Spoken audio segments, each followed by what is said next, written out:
Let's take a live look outside right now on this Sunday afternoon. First day of fall. Feels like it. Definitely. No more of the 90s right now. A much cooler day compared to what we saw last week. Yeah, and if you happen to be up in the mountains this morning, whole different story. You could see snow up top, beautiful colors down below. This is a look at A Basin this morning. Some of that snow did stick around. You see those lifts, can't wait to get those turning soon. Let's bring in the Weather Impact Team meteorologist Lauren Robinson with us now. Lauren, that was a very interesting change as fall really said hello.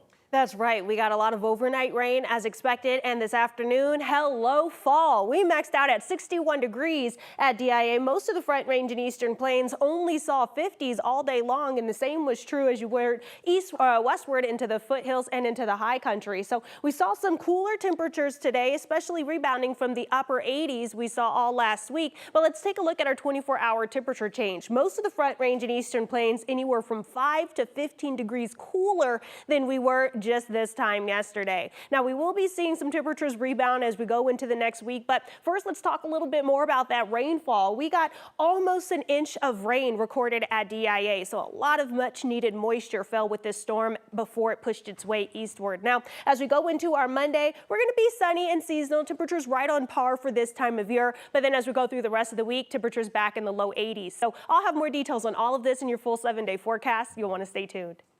Thank you, Lauren. Tonight, Aurora police are investigating a crash that's left one person dead. The details still limited at this point, but it happened early this morning near Parker and Peoria. Police say it was a car and pedestrian involved in the crash. All southbound lanes of the two roads had to be closed for a few hours while police investigated. They did reopen about an hour ago. It's still not clear what did lead up to that crash. Fire crews in Fort Collins are trying to figure out what started a fire at a shop on Regina Drive this morning. Poudre Fire says they were called out to the shop about 8:45 this morning for reports of a fire. When they got there, they had to contain the flames from outside the building since the shop has welding equipment and propane inside. Hazmat teams were called in to evaluate the building once the fire was put out. Because of heavy damage, investigators will visit the building tomorrow to try and determine the cause. Crews say no one was hurt in the incident. There's a grassroots group in Lakewood trying to change city code there by forcing developers to create open space and parks with every new project. What's interesting is that rule is already written into city code, but organizers with the Save the Open Space group say the last time a developer actually followed that code was back in 2013. Since then, they have instead opted to pay a $450,000 fee. So this week, the group took matters into their own hands, turning in a petition that would put the issue in front of the city council and maybe voters as well. And then the petition gets presented to city council, and they then have 30 days to either adopt our initiative as written or send it to the voters in a special election within 90 days. Not everyone says it's a good idea, though. Several developers have said the open space requirement is a burden as far as new projects, and it makes it difficult to build high-density housing that they say could help the state's housing crisis. A statement from the city says the park dedication process is currently undergoing revisions, and that will include public participation.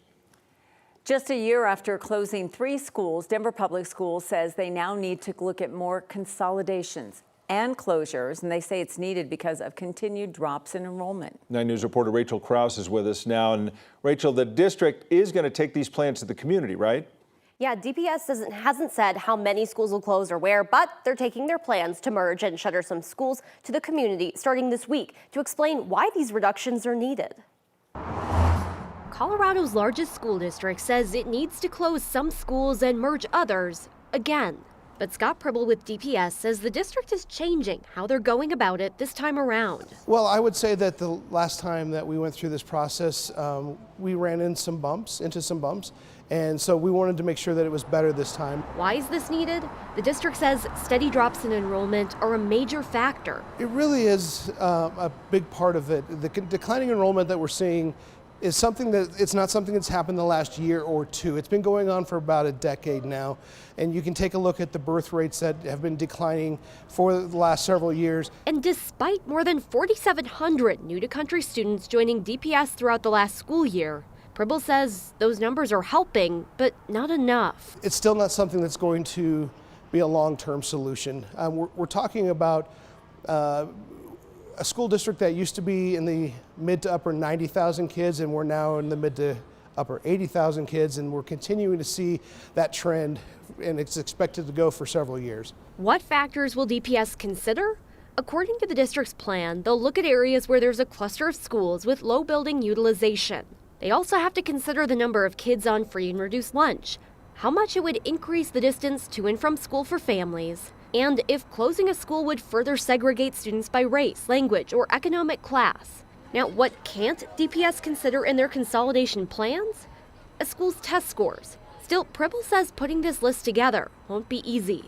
And it's not something that they want to do, but it's something that we need to do for the interest of the district and for the interest of all of our students. That list of closures won't be released until November, but DPS will be holding community meetings about the process starting this week. These are not meetings where they're receiving feedback on why you think your school shouldn't close. We haven't announced what schools are going to close.